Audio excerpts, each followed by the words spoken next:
ప్రభువును రక్షకుడైన యేసుక్రీస్తు నామమున ఈ యొక్క కల్వరీ టీవీ చూస్తున్నటువంటి అందరికీ కూడా గ్రేసెస్ ప్యారడైజ్ మినిస్ట్రీస్ తరఫున శుభాభివందనాలు తెలియజేస్తున్నాను. ఎట్లా ఉన్నారు? అప్పుడే ఒక నెల గడిచిపోయింది. మరి ఫిబ్రవరి నెలలోకి మనం ప్రవేశించాము. ఇదంతా కూడా దేవుని యొక్క కృప. దేవుని యొక్క కృప మనం పొందుకోవాలంటే మనము దేనిని ఎంచుకోవాలి అనేటువంటి విషయాన్ని గురించి ఈరోజు మనం వాక్యాన్ని ధ్యానం చేద్దాము. లూకా రాసినటువంటి వైద్యుడైనటువంటి లూకా రాసినటువంటి సువార్త 10వ అధ్యాయము 38 నుంచి ఒక 2 మాటలు చదువుతున్నాను. బైబిల్లో ఉన్నటువంటి వారు చూడండి. అంతటా వారు ప్రయాణమైపోచుండగా ఆయన ఒక గ్రామంలో ప్రవేశించెను. మార్తా అను ఒక స్త్రీ ఆయనను తన ఇంట చేర్చుకునెను. ఆమెకు మరియా అను సహోదరి ఉండెను.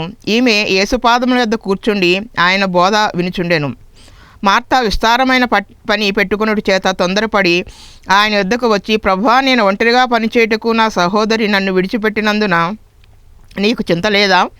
నాకు సహాయం చేయమని ఆమెతో చెప్పమనెను. అందుకు ప్రభువు, మార్తా మార్తా, నీవు అనేకమైన పనులను గూర్చి విచారం కలిగి తొందరపడుచున్నావు, కానీ అవసరమైనది ఒకటే.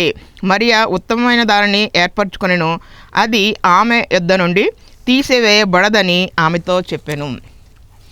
మరి ప్రభువారు ఇప్పుడు కూడా ప్రతి ప్రాంతానికి కూడా ఆయన చక్కగా వెళుతూ అనేకమైనటువంటి గ్రామాలను దర్శించుకుంటూ ఆయన పరిచర్య చేస్తూ ఉండేటువంటి వారు. ఒకసారి ఆయన ఒక గ్రామం దగ్గరికి వెళ్ళేటప్పటికీ అక్కడ ఉన్నటువంటి ఒక స్త్రీ ఆయన గురించి విన్నదన్నమాట. వినుట వలన విశ్వాసం కలుగును. ఆ మాటలు విన్నది, ప్రభువారు చెప్తున్నటువంటి మాటలు, ఆ మాటల్లో ఉన్నటువంటి మరి తీయదనము, గొప్పదనము, అద్భుతమైనటువంటి శక్తి విన్న తర్వాత ఆమెకి ప్రభువారంటే విశ్వాసం కలిగింది. వెంటనే ఆమె ఏం చేస్తుందన్నమాట, ఆ గ్రామంలోంచి వెళ్తున్నప్పుడు ఆయన దగ్గరికి వెళ్ళి, ప్రభువా, నీవు మా ఇంటికి రావాలి అని చెప్పి ఆయనని అడగడం జరిగింది.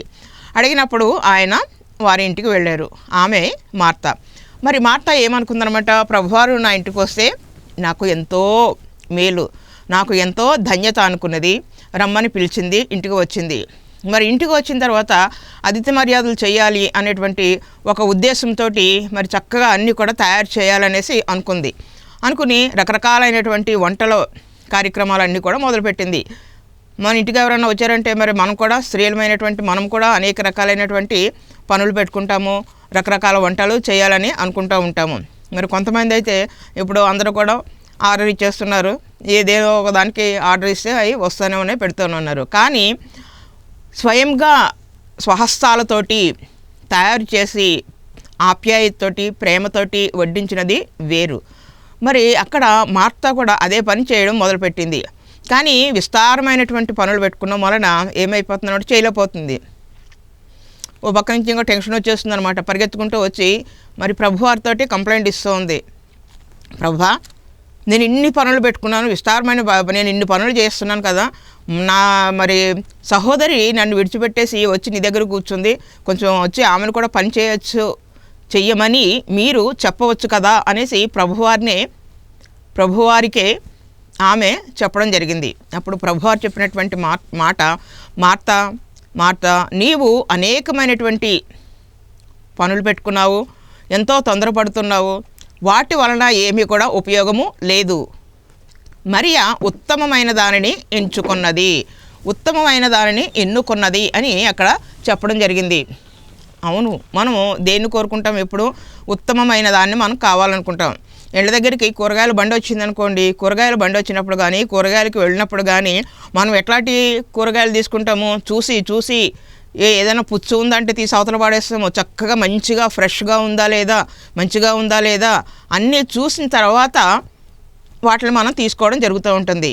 మనం ఆహారం కోసం తీసుకునేటువంటి వీటి విషయంలోనే ఎంతో శ్రద్ధ మనం చేస్తూ ఉంటాము. ఉత్తమమైన దాన్ని మరి ఇక్కడ మరియా ఎన్నుకున్నది అనేసి చెప్పడం జరిగింది. మరి మరియా ఉత్తమమైన దాన్ని ఎన్నుకున్నది, అది ఆమె యొద్ద నుండి తీసివేయబడదు అనేసి ప్రభువారు చెప్పడం జరిగింది. నిజమే, మనము కూడా ఎప్పుడు కూడా ఉత్తమమైనది ఎంచుకోవాలి. ఉత్తమమైనటువంటి మార్గంలో మనము ప్రయాణం చేయాలి. ఉత్తమ దానికోసమే మనం ప్రాకులాడాలి. ఒకసారి మరి ఒక ప్రాంతంలో కనుక మనం చూసామంటే ఎట్లాంటి పనుల గురించి అన్నమాట. అబ్రహాము ఎండవేళ కూర్చుని ఉన్నాడు. కన్నులెత్తి చూసేటప్పటికి అతనికి 3 కనిపిస్తూ ఉన్నారు. వాళ్ళు చూడగానే దేవదూతలు అనుకున్నాడు. వెంటనే పరిగెత్తి వెళ్ళి మరి సాగిలపడి, అయ్యా మీరు మా ఇంటికి రండి అని చెప్పేసి పిలిచి, మీరు మీకు ఇచ్చేటువంటి ఆతిథ్యాన్ని మీరు స్వీకరించాలి, తప్పకుండా మీరు మా యొక్క ఆహారాన్ని తినాలి అని చెప్పేసి వాళ్ళని ఎంతగానో ఒప్పించి అక్కడ కూర్చోబెట్టి ఎంత వేగిరంగా పరిగెత్తుకుంటూ వెళ్ళి మరి వచ్చి శారాతోటి చెప్తూ ఉన్నాడు అనమాట. శారా, నువ్వు 3 మాణిక్యుల పిండి, అది కూడా మెత్తటి పిండి తీసుకుని వచ్చి పని చెయ్యి, రొట్టెలు చేయమని చెప్తా ఉన్నారు. పురమాయించేశాడు పని అబ్రహాం గారు. అలాగే పనివాడితోటి కూడా అక్కడ కూడా వెళ్ళి గబగబా పశుశాలలోకి వెళ్ళి ఒక లేగదూడని తీసుకుని పనివాడికి అప్పగించి, ఇది కూడా మన దీన్ని వంట చేసేయని చెప్పేసి, అంటే పని పురమాయించేసి అక్కడ ఇమీడియట్గా మళ్ళీ తిరిగి దేవుని దగ్గరికి రావడము జరిగింది. వచ్చి ఆయనతోటి మాట్లాడడం మొదలుపెట్టాడు. అంటే ఇక్కడ కనుక మనం చూసుకుంటే అటు పనులు చెప్పడంలోనూ, ఆహారం సిద్ధపరచడంలోనూ, అదేవిధంగా దేవునితోటి గడపడానికి కూడా అతను ఎంతగానో ఇష్టపడ్డాడు. ఇక్కడ కనుక చూసుకుంటే మార్త ఏమేం చేస్తుంది, పని మీదే పడిపోయింది కానీ దేవుని యొక్క మాటల మీద ఆమెకి శ్రద్ధ లేదు. అంటే తర్వాత చూద్దాంలే, తర్వాత విందాంలే అనుకుంటుంది కానీ మొదటి స్థానము దేవునికి ఆమె ఇయ్యలేకపోయింది. కాబట్టి ఇక్కడ మరియా మార్తల గురించి చెప్పినప్పుడు మరి ప్రభువారు చెప్పినటువంటి మాట ఏంటనమాట, మరియా ఉత్తమమైన దానిని ఎంచుకున్నది. అట్లాగే మన జీవితంలో కూడా మనం ఎట్లాంటి దాన్ని ఎంచుకోవాలన్నమాట, ఉత్తమమైనటువంటి దానిని మనము ఎంచుకోవాలి. ఉత్తమమైన దాన్ని ఎంచుకుని ఆ యొక్క మార్గంలో మనం నడుస్తున్నప్పుడు మనకి వెంటనే ఏదో చాలామంది అడుగుతూ ఉంటారు, యేసయ్య దగ్గర నమ్ముకోండి, లేకపోతే ప్రభువుని నమ్ముకోండి అని చెప్తా ఉంటే ఎందుకు నమ్ముకోవాలి? నమ్ముకుంటే మాకేంటి లాభం? మా రోగాలు పోతాయా? మా కష్టాలు తీరుతాయా? మా బాధలు తీరుతాయా? మా అప్పుల సమస్య తీరుతుందా? ఇవే ప్రశ్నలు.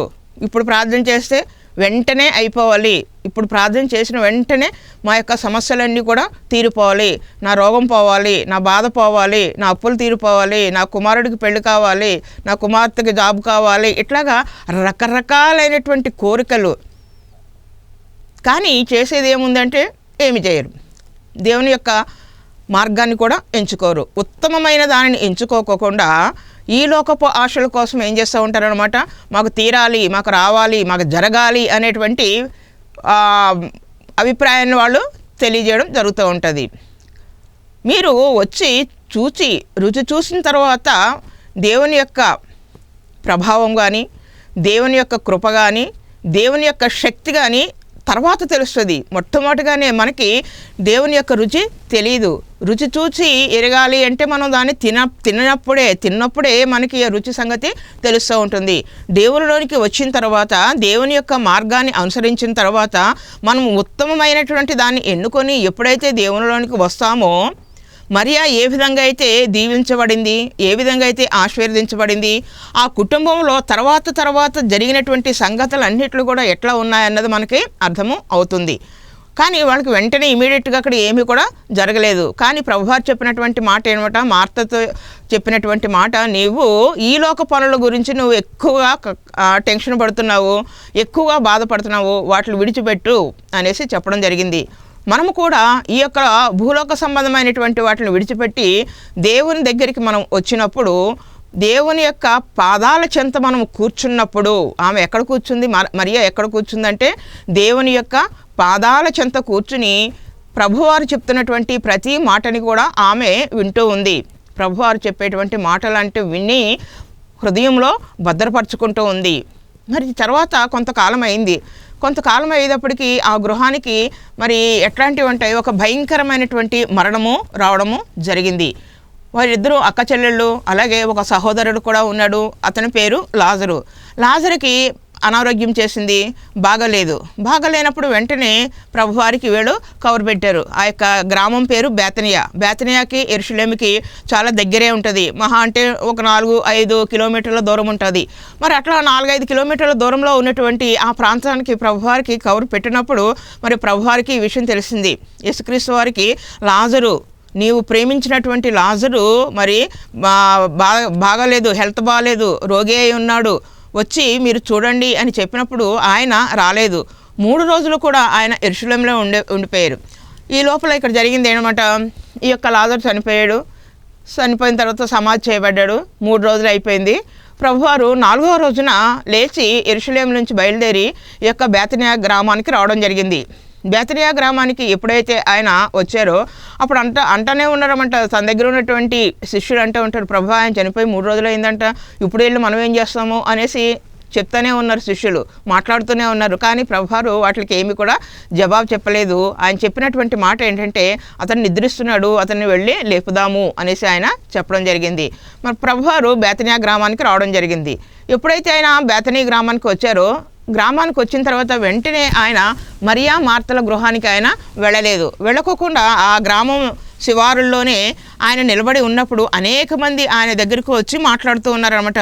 అయ్యో ప్రభా, మరి నువ్వు ప్రేమించినటువంటి ఆ కుటుంబంలో ఎంత గొప్ప విషాదం జరిగింది, మరి లాజరు చనిపోయాడు, 3 రోజులు అయిపోయింది, ఇవన్నీ వాళ్ళు చెప్తూనే ఉన్నారు. వారికి ఉన్నటువంటి ప్రతి సమస్యని గురించి కూడా వాళ్ళు మాట్లాడుతూనే ఉన్నారు, చెప్తూనే ఉన్నారు, మాట్లాడుతూనే ఉన్నారు. మాట్లాడుతూ ఉండేటప్పటికీ ప్రభువారు వింటూనే ఉన్నారు. ఈ లోపల ఈ యొక్క విషయము మార్తాకు తెలిసింది. ఈ యొక్క విషయం ఎప్పుడైతే మార్తకు తెలిసిందో, మార్త పరిగెత్తుకుంటూ వెళ్ళి ప్రభు దగ్గరికి వెళ్ళింది. ప్రభు దగ్గరికి వెళ్ళి ఏమని చెప్తుంటే, అయ్యో ప్రభా, ఇప్పుడు వచ్చావు నువ్వు, ఎంత పని అయింది, మా సహోదరుడు చనిపోయాడు, నీవు గనక ఇక్కడ ఉంటే మా సహోదరుడు చనిపోయేటువంటి వాడు కానే కాదు, నీవు లేవు కాబట్టి నా సహోదరుడు చనిపోయాడు అనేసి చెప్పడం జరిగింది. అయితే మరి అయినా కూడా నీవు మాట సెలవిస్తే మరి దేవుడు తప్పకుండా నీ మాట విని నా యొక్క తమ్ముడిని బ్రతికించును, ఇప్పుడు కూడా బ్రతుకుతాడు అనేసి ఆమె చెప్పడం జరుగుతుంది. మరి నీవు విశ్వాసం ఉంటే నీవు ఆశ్చర్య కార్యాలు చూస్తావు, అద్భుత కార్యాలు చూస్తావు, నీ తమ్ముడు లేస్తాడు, మీ సహోదరుడు లేస్తాడు, నీవు అతన్ని చూస్తావు అనగానే ఆమె చెప్తుంది, మార్త మరీ చెప్తుంది అనమాట. అంటే మార్తకి ఆ యొక్క ధర్మశాస్త్రం అంతా కూడా చాలా బాగా తెలుసు. ధర్మశాస్త్రం అంటే ఆదికాండము, నిర్గమాకాండము, మరి లేవీకాండము, సంఖ్యాకాండము, ద్వితీయోపదేశకాండం, ఇవన్నీ కూడా ఆమెకి బాగా తెలుసు. ఆమె ఏం చెప్తుందనమాట, ఆ మృతుల పునరుద్ధానంలో అందరూ కూడా లెగుస్తారు కదా, అప్పుడు నేను నా యొక్క సహోదరుని చూస్తాను, అది నాకు ఎప్పుడో తెలుసు అన్న విధంగా ఆమె మాట్లాడడం జరుగుతోంది. అయితే ప్రభువారు ఏమంటున్నారు, లేదు ఇప్పుడే చూస్తావు అని చెప్తుంటే ఆమె గ్రహించుకునేటువంటి స్థితిలో లేనే లేదు. వెంటనే మరి ఆ ప్రభువారికి లేకపోతే ఈ యొక్క మార్తకి ఈ యొక్క డిస్కషన్, ఈ యొక్క సంభాషణ ఇక్కడ జరుగుతూనే ఉందో, మరి వెళ్ళి తర్వాత ఏం చేస్తామంట, ఇదిగో మా మరియాకి ఈ యొక్క వార్తని చెప్పడం జరిగింది. మరియా, మీరు ప్రేమించినటువంటి మీరు ప్రభు ఇక్కడికి రావడం జరిగింది అనగానే ప్రభువారుని చూడ్డానికి అప్పటి వరకు ఏడుస్తూ ఉన్నటువంటి మరియా తన యొక్క గదిలో నుంచి లేచి మరి పరిగెత్తుకుంటూ వెళ్ళి ఆయన దగ్గరికి వెళ్ళి ఆమె చేసినటువంటి పని కనుక చూసుకుంటే ప్రభువారి యొక్క పాదాల మీద సాగిలపడింది. హల్లెలూయా. ప్రభువారి యొక్క పాదాల మీద ఆమె సాగిలపడి ఆమె చెప్తున్నాడు, ప్రభువా నీవు ఇక్కడ ఉండుంటే నా సహోదరుడు చనిపోయేటువంటి వాడు కానే కాదని ఆమె ఎంతగానో దుఃఖించడము మొదలుపెట్టింది, ఎంతగానో ఏడవడము మొదలుపెట్టింది, బాధపడుతూ ఉండడము జరిగింది. నిజమే, ఆమె యొక్క హృదయ వేదనని, ఆమె యొక్క హృదయ బాధని చూసినటువంటి ప్రభువారు కూడా ఏడ్చారు, ఆయన కూడా చింతించారు, ఆయన కూడా కన్నీళ్లు విడిచారు. ఎందుకంటే ఆయనని ప్రేమించేటువంటి బిడ్డలమైనటువంటి మనము కూడా ఏడుస్తూ బాధపడుతూ ఆయనకి మనము మొరపెట్టినప్పుడు ఆయన మనల్ని త్రోసివేసేటువంటి దేవుడు కానే కాదు, మనల్ని ఎంతగానో ఆదరించేటువంటి దేవుడు. అందరూ మనల్ని విడిచిపెట్టి వెళ్ళిపోయినా, ఎవ్వరూ మనల్ని గురించి పట్టించుకోకపోయినా కూడా మనల్ని పట్టించుకునేటువంటిది, మనకి ధైర్యాన్ని ఇచ్చేటువంటిది, మనను గూర్చి చింతించేటువంటిది మన ప్రభు అయినటువంటి యేసయ్య మాత్రమే. ఒకసారి ఒక ఆయన వచ్చాడు, ఆయన కూడా మరి ఒక అధికారి. ఆ యొక్క అధికారి మరి రావడము, వచ్చిన తర్వాత ఆయన ఏం చెప్తున్నామంట, ప్రభా నా కుమార్తె ఇప్పుడే చనిపోయింది, అయినా కూడా నీవు ఒక్కసారి వచ్చి ఆమెని ముట్టుకుంటే చాలు, ఆమె లేస్తుంది, బ్రతుకుతుంది, నీవు రావాలి అని ఆయనకి మొక్కాడు.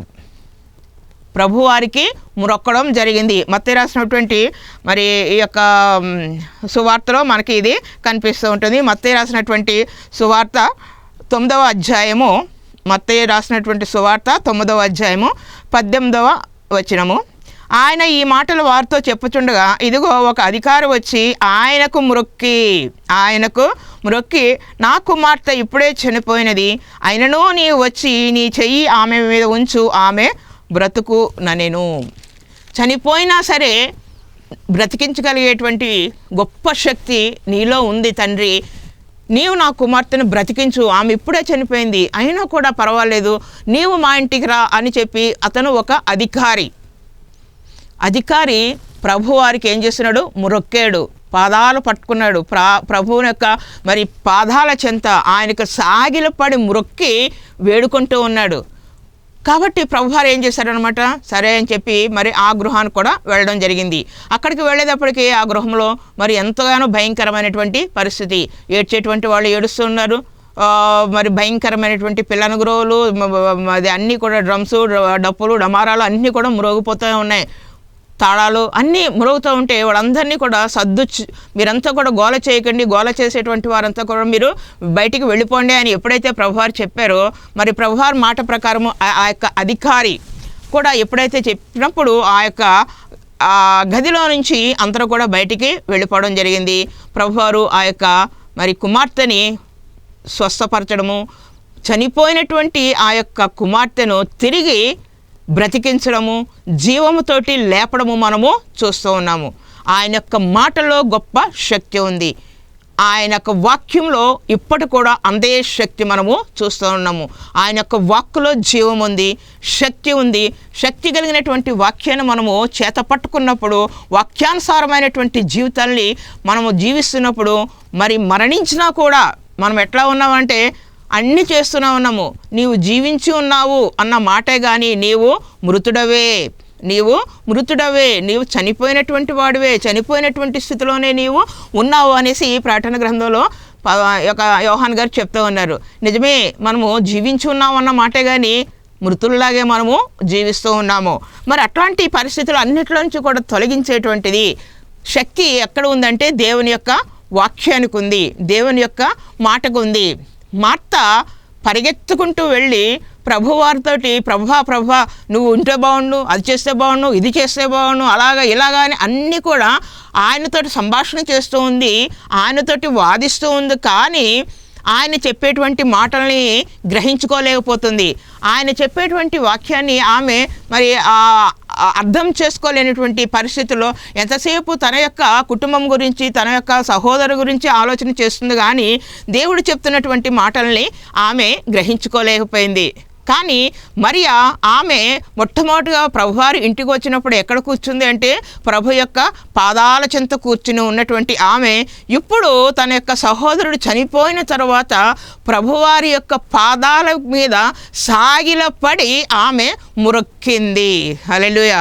ఎప్పుడైతే సాగిలపడి మొరొక్కిందో, ఎప్పుడైతే ఆమె కన్నీళ్లు విడుస్తూ దేవుని బ్రతిమాలుకుందో, మరి ప్రభువారు వెంటనే వెళ్ళిన తర్వాత ఆయన కూడా బాధపడి, ఆయన కూడా కన్నీరు విడిచి ఆ యొక్క లాజరు సమాధి దగ్గరికి వెళ్ళినప్పుడు మరి ఆ యొక్క రాయి తొలగించమంటే అందరూ కూడా ఏమన్నారమంట, మరియు మార్తయ్య ముందు చెప్తా ఉంది అన్నిటికీ కూడా, అయ్య బాబాయ్ 3 రోజులు అయిపోయింది, ఇది 4వ రోజు కాబట్టి మరి ఇప్పటికే బాడీ అంతా కూడా కుళ్ళిపోయి ఉంటుంది, భయంకరమైనటువంటి దుర్వాసన వస్తూ ఉంటుంది, కంపు కొడుతూ ఉంటుంది, వద్దు ప్రభా తలుపు తీయొద్దు, రాయి తీయొద్దు అనేసి ఆయనకి చెప్పడం జరుగుతూ ఉంది. ప్రభువారు మాట సెలవిస్తే రాయి తొలగిపోతుంది. కానీ మనము చేయవలసినటువంటి పనులు మనము చేయవలసిందే, దేవుడు మనకు ఆజ్ఞాపించినటువంటి పని మనము చేయవలసిందే. ఎప్పుడైతే మరి ఆ యొక్క మార్త రాయి తొలగించాలి అని ప్రభువారు చెప్పినప్పుడు ఎట్లాంటి మాటలు మాట్లాడిందో అందరూ కూడా ఏం చేశారు, ఆ రాయిని తొలగించడం జరిగింది. రాయిని తొలగించిన తర్వాత ప్రభువారు లాజరు బయటికి రమ్మన్నప్పుడు లాజరు రావడము ఇదంతా కూడా మనకి తెలుసు. మరి నిజమే, దేవుని యొక్క మాటలో అంత గొప్ప శక్తి ఉంది. ఆయన జీవాధిపతి, జీవములకు అందరికీ కూడా ఆయన అధిపతి. మరి ఆయన యొక్క మాటను బట్టి అక్కడ లాజరు బ్రతికి జీవించి బయటికి రావడం జరిగింది. మరి అంతా కూడా కట్టివేసి ఉన్నా కూడా చక్కగా నడుచుకుంటూ వచ్చేసాడు. ఆ లోపలంతా కూడా కింద పెద్ద పెద్ద మెట్లు, గట్టిగా చీకటి, ఆ చీకటిలో నుంచి అతను వెలుగులోనికి వచ్చాడు. కళ్ళు అన్నీ కూడా కట్టేసి ఉన్నాయి తెల్లటి వస్త్రంతో, అయినా కూడా అతను నడుచుకుంటూ చక్కగా రావడము జరిగింది. అంటే మనము దేవునిని విశ్వసించినప్పుడు మన యొక్క జీవితాల్లో కూడా ఆశ్చర్య కార్యాలు చూడాలి అంటే మనలో ఏముండాలన్నమాట? విశ్వాసం ఉండాలి. అంతేకాదు ఆయనకి మనము సాగిలపడి మ్రొక్కాలి. సాగిలపడి మ్రొక్కడము అంటే ఏంటన్నమాట? హృదయపూర్వకంగా మనము ఆయనకి ఆరాధించుకోవాలి. ఏమాత్రము కూడా అపనమ్మకము లేకోకుండా, అవిశ్వాసానికి తావు లేకోకుండా, చోటు లేకోకుండా మనము దేవుని ప్రేమించినప్పుడు మన యొక్క జీవితంలో అనేకమైనటువంటి అద్భుత కార్యాలు, ఆశ్చర్య కార్యాలు మనము చూస్తూ ఉంటాము. నిజమే. మరి వెంటనే ప్రభువారు చేసినటువంటి ఆ యొక్క అద్భుతమైనటువంటి కార్యానికి తర్వాత ఈ యొక్క కుటుంబం ఏం చేసిందనమాట? కృతజ్ఞతా కూడిక పెట్టుకున్నది. హల్లెలూయా. దేవుడు చేసినటువంటి మేళని చాలామంది ఎట్లా ఉంటారంటే మర్చిపోతూ ఉంటారు. ప్రతి వాళ్ళు కూడా చాలా వరకు 99% ఏం చేస్తూ ఉంటారు? మేము దేవుడి దగ్గరికి వచ్చాము, అబ్బా చక్కగా మరి ఈ రోగము తగ్గిపోయింది, ఈ యొక్క రోగము తగ్గిపోయింది, ఈ యొక్క బాధ తీరిపోయింది, నా కుమారుడికి మంచి జాబ్ వచ్చింది, నా కుమార్తెకి వివాహమైంది, మేము కోరుకున్న ఇల్లు చక్కగా కట్టుకున్నాము, మాకు కావాలనుకున్న కారు కొనుక్కున్నాము, అది అన్నీ కూడా జ్ఞాపకం చేసుకుంటూనే ఉంటారు. కానీ దేవునికి మాత్రము కృతజ్ఞత కానుక ఇవ్వడం కానీ, స్వేచ్ఛార్పణలు ఇవ్వడం కానీ ఏ మాత్రం కూడా చేయరు. ఎందుకంటే అవసరం తీరిపోయింది. అవసరాలకే దేవుడు, కష్టాల్లోనే దేవుడు. మరి కష్టాలు తీరిపోయి అన్నీ కూడా మంచి జరిగినప్పుడు దేవుణ్ణి మర్చిపోతే ఎట్లాగా? కానీ ఈ యొక్క కుటుంబం కనుక చూసుకుంటే మరియా, మార్తా, లాజరు వీరు బేతనియా గ్రామంలో మొట్టమొదటిగా కనుక చూసుకుంటే కృతజ్ఞత కూడిక ఏర్పాటు చేసుకున్నారు. అది కూడా మనకి ఇక్కడ కనిపిస్తూనే ఉంటుంది. యోహాను రాసినటువంటి సువార్తలోనే మనకి ఇది ఉంది. యోహాను రాసిన సువార్త 12వ అధ్యాయంలో మొదటి 2 వచనాలు. కాబట్టి యేసు తాను మృతుల్లో నుండి లేపిన లాజరు ఉన్న బేతనియాకు పస్కా పండుగకు 6 దినములు ముందుగా వచ్చెను. అక్కడ వారు ఆయనకు విందు చేసిరి. మార్తా ఉపచారము చేసెను. లాజరు ఆయనతో కూడా భోజనమునకు కూర్చున్న వారిలో ఒకడు. అప్పుడు మరియా మిక్కిలి విలువగల అచ్చ జటామాంసి అత్తరు 1 సేరున్నర ఎత్తు తీసుకుని యేసు పాదములకు పూసి తన తల వెంట్రుకలతో ఆయన పాదములు తుడిచెను. ఇల్లు ఆ అత్తరు సువాసనతో నిండెను. చూసారా, ఇక్కడ మృతుల్లో నుంచి లేపినటువంటి లాజరు ఇంటిలో జరిగినటువంటి చూసుకుంటే ప్రభువారు చెప్పినటువంటి ఆ యొక్క మాట ప్రకారం ఆయన జీవించాడు. కృతజ్ఞతా కూడిక వాళ్ళు ఏర్పాటు చేసుకున్నారు. కృతజ్ఞతా కూడిక ఏర్పాటు చేసుకున్నప్పుడు లాజరు ఎక్కడ కూర్చున్నాడు అంటే ప్రభువారి యొక్క చెంతనే కూర్చుని ఆయన భోజనము చేస్తూ ఉన్నాడు. మార్తా ఉపచారము చేయుచుండెను. వాళ్ళకి కావాల్సినవన్నీ కూడా సప్లై చేస్తూ ఉంది. ఆహారము అన్నీ కూడా ఏదేది కావాలి, ఏదేది వడ్డించాలి, రొట్టెల దగ్గర నుంచి కర్రీల దగ్గర నుంచి అన్నీ కూడా ఆమె సప్లై చేస్తుంది, ఉపచారములు చేస్తూ ఉంది. కానీ మరియా ఏం చేసింది అంటే మరియా సేరున్నర ఎత్తు మరి అచ్చ జటామాంసి అనేటువంటి ఒక మంచి తైలాన్ని తీసుకుని వచ్చి యేసు ప్రభువారి యొక్క తల మీద నుంచి మరి ఆమె అక్కడ పోయడము జరిగింది. ఆయన యొక్క పాదములు అంటే మొత్తం పోసినప్పుడు అక్కడ కనుక చూసుకుంటే ఆ ఇల్లంతా కూడా ఏమైపోయిందనమాట? సువాసనతోటి నిండిపోయింది. ఎంత గొప్ప కార్యం అక్కడ జరిగిందో మనకి తెలుసు. ఆ యొక్క పాదములకు ఆమె ఎప్పుడైతే ఆ అత్తరు పూసిందో చక్కగా ఇల్లంతా కూడా సువాసనతో నిండిపోయింది. సంతోషము, సమాధానము, సువాసన ఆ యొక్క గృహము నిండా కూడా నిండుకొని ఉన్నాయి. మరి అట్లాగా ప్రభువారు ఏం చెప్తున్నారనమాట? ఇంకా ఆయన చెప్పినటువంటి మాట ఎవరైతే ఆయనని అనుసరిస్తారో, ఎవరైతే ఆయనను వెంబడిస్తారో వారికి నాతో కూడా కూర్చుని భోజనం చేసేటువంటి అర్హత ఉంటుంది అని ప్రభువారు చెప్పినటువంటి మాట లాజరు విషయంలో మనకి కనిపిస్తుంది. నిజమే. ఇంకా నీవు ఎట్లాగా మార్తా లాగా ఉండావేమో జ్ఞాపకం చేసుకో. మార్తలాగా విస్తారమైనటువంటి పనులు పెట్టుకుని ఎంతసేపు నేను అది చేయాలి, ఇది చేయాలి, ఎట్లా చేయాలి, ఏం చేయాలని బాధపడుతూ ఉన్నాయేమో అవన్నీ కూడా ఒక పక్కన పెట్టి, ఎందుకంటే అది కూడా ఇంపార్టెంట్, అవి కూడా ఇంట్లో పనులు కూడా చేయాలి. వాటికి మొదటి స్థానం కాకుండా దేవునికి మొదటి స్థానం ఇచ్చినప్పుడు నీవు మరి మరియలాగా మారినప్పుడు, నీవు కూడా మరియలాగా మారినప్పుడు దేవుని యొక్క పాదాల చెంత కూర్చున్నప్పుడు మరి నీవు కూడా రక్షించబడతావు, నీ యొక్క కుటుంబం రక్షించబడుతుంది. మరి మరియా ఎట్లాగైతే యేసుక్రీస్తు వారికి సాగిలపడిందో అట్లాగే మనము కూడా ప్రభువారికి సాగిలపడి మ్రొక్కినప్పుడు మన యొక్క జీవితంలో అద్భుతాలు మనము చూడగలుగుతూ ఉంటాం. ఉంటాము. అంతేకాదు ఆయనతో పాటు కూర్చునేటువంటి అర్హత, ఆయనకి మరి ఉపచారం చేసేటువంటి గొప్ప ధన్యత దేవుడు మనకు కూడా కలుగు చేస్తూనే ఉంటాడు. మరి అబ్రహాము ఏ విధంగా అయితే ఆహారం సిద్ధపరచడానికి ఎట్లయితే పురమాయించాడో అట్లాగే మనము కూడా మనం ఉన్నటువంటి ప్రతి పరిస్థితులను బట్టి కూడా మొదటికి దూసుకుని పోతూ ఉండాలి. ఎక్కడికి వెళ్ళాలి అంటే ప్రభువారి చెంతకు మనం వెళ్ళాలి, ప్రభువారి దగ్గరికి మనం వెళ్ళాలి, ఆయన పాదాలు మనం పట్టుకోవాలి. అంతేకాదు ఆయన యొక్క మరి మనం ఆయనకి ఎప్పుడైతే సాగిలపడి మొక్కుతామో, ఎప్పుడైతే మనం ఆయనకి సాగిలపడి మొక్కుతామో అప్పుడే మన యొక్క జీవితంలో ఆ యొక్క ఉన్నతమైనటువంటి అధికారి తన కుమార్తె చనిపోయినా కూడా ఏ విధంగా అయితే బ్రతికించుకున్నాడో, మరి లాజరుని ఏ విధంగా అయితే అక్కలు మరి సహోదరులు ఇద్దరు కూడా ఏ విధంగా అయితే బ్రతికించుకున్నారో, మన కుటుంబంలో ఉన్నటువంటి ప్రతి సమస్య నుంచి కూడా, ప్రతి విధమైనటువంటి బాధ నుంచి, ఇరుకు నుంచి, ఇబ్బంది నుంచి, ఇక్కడి నుంచి బయటికి రావాలంటే మనకి ఒకటే దారి, నేనే మార్గం అన్న ప్రభు అయినటువంటి యేసుక్రీస్తు వారి యొక్క పాదాల చెంత మనము చేరాలి. ఆయనకి కృతజ్ఞతాస్తుతులు చెల్లించాలి. పొందినటువంటి మేళను బట్టి మనము మర్చిపోయి ఈ లోకంలో కలిసిపోయినటువంటి 9 మంది కుష్ఠరోగుల వలె కాకుండా తిరిగి వచ్చినటువంటి కుష్ఠరోగి వలె మనం కూడా ఆయనని ఎంతగానో ఘనపరచాలి. మరి ఇక్కడ ఆ విలువైనటువంటి అత్తరుని పూసి ఎంతగానో దేవుణ్ణి స్తుతించింది. అప్పుడే ఆమె ధన్యురాలైంది. అట్లాంటి ధన్యత మీ అందరూ కూడా పొందుకోవాలనేసి నేను మీ గురించి ప్రార్థన చేస్తూ ఉన్నాను. మరి ఒక చిన్న ప్రార్థన చేస్తాను, కళ్ళు మూసుకోండి.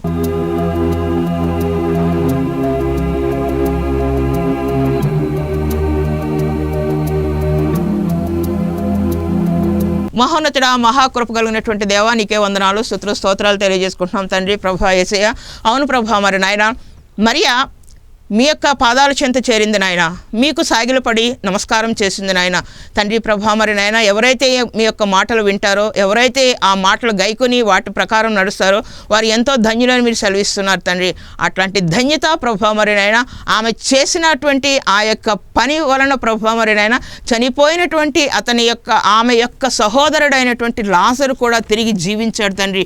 3 రోజులు అయిపోయినా కూడా ప్రభా, మరి నాయన 4వ రోజున తండ్రి ప్రభా, మరి నాయన ఆ బిడ్డను మీరు జీవంతో లేపారు నాయన. అవును ప్రభా, నీ యొక్క వాక్కులో జీవం ఉంది నాయన. జీవం కలిగినటువంటి జీవాధిపతి అయినటువంటి మా దేవ, నీ వాక్కుని ఎంతో శక్తి ఉంది నాయన. అట్లాంటి శక్తి ప్రభా, మరి నాయన వింటున్నటువంటి ప్రతి బిడ్డ కూడా పొందుకుని ప్రభా, మరి నాయన అపవాదిని ఎదిరించి వారి యొక్క కుటుంబంలో ఉన్న ప్రతి సమస్యను కూడా తొలగించుకుని ప్రభా, మరి నాయన నిన్ను చేరుకునేటువంటి గొప్ప భాగ్యము దయచేయవలసిందిగా, బిడ్డలందరికీ నిన్నైనటువంటి దీవెనలు కుమ్మరించవలసిందిగా త్వరలో రానున్న మా ప్రభువుని బట్టి మిక్కిలి వినయంతో బ్రతిమాలు వేడుకుంటున్నాం తండ్రి. ఆమేన్. మన తండ్రి అయిన దేవుని కృపయు, మన ప్రభు అయిన యేసుక్రీస్తు ప్రేమయు, పరిశుద్ధాత్మ అన్యోన్య సహవాసము సదాకాలము ఈ యొక్క కార్యక్రమం చూస్తున్న ప్రతి బిడ్డ మీద కుమ్మరించబడునుగాక. ఆమేన్.